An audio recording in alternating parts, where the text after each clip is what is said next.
Il a tué ma fille. Fais-le souffrir.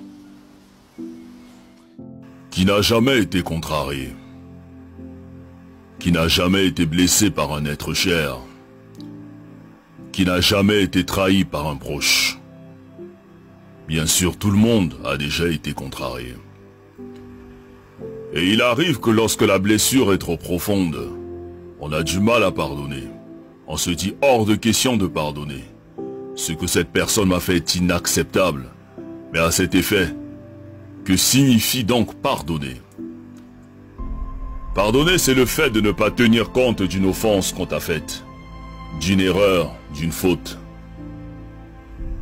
C'est le fait de renoncer à punir, de renoncer à se venger, de renoncer à rendre le mal par le mal. Seulement, il n'est pas facile de pardonner à une personne qui t'a fait du mal. Surtout, si tu croyais en elle, que tu avais confiance en elle. Tu préfères la garder prisonnière et tu refuses de lui pardonner. Le souci est que lorsque nous refusons de pardonner, nous nous constituons nous-mêmes comme étant prisonniers.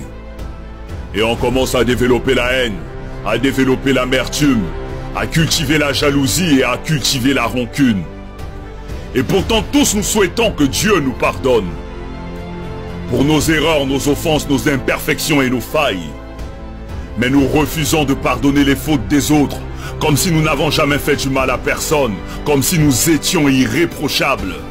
Qui donc peut oser dire qu'il n'a jamais fait du mal? Qui est parfait? Qui n'a jamais commis d'erreur? Qui n'a jamais fait le moindre mal? On souhaite tous que Dieu nous pardonne pour nos bêtises, mais on refuse de pardonner les fautes des autres, on refuse de leur accorder notre pardon. Et nous sommes toujours les premiers à aller à l'église, à aller à la mosquée, alors que dans nos cœurs, nous avons des gens qu'on a constitués comme prisonniers. Mais jusqu'à quand allons-nous porter ces fardeaux? Jusqu'à quand allons-nous refuser de pardonner? Mais qu'est-ce qu'on gagne à détester ceux qui nous ont offensés?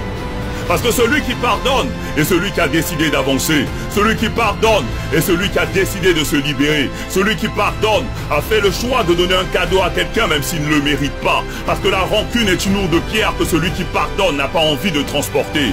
Quand tu décides de pardonner, tu le fais d'abord pour toi-même. Tu le fais pour avoir la paix. Tu le fais pour avoir la tranquillité. Tu le fais pour être libre. Parce que celui qui refuse de pardonner est un meurtrier qui s'ignore. Pardonner, ce n'est pas oublier, ni cesser d'aimer, mais c'est se libérer d'un fardeau, c'est se soigner, c'est relever la tête, c'est prendre son chemin avec le sourire pour avoir un meilleur lendemain.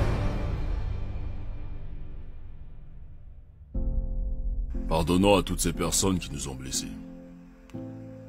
Pardonnons pour que le Tout-Puissant à son tour puisse nous pardonner. Pardonnons pour être au-dessus de ceux qui nous ont contrariés. Pardonnons pour retrouver la paix et progresser.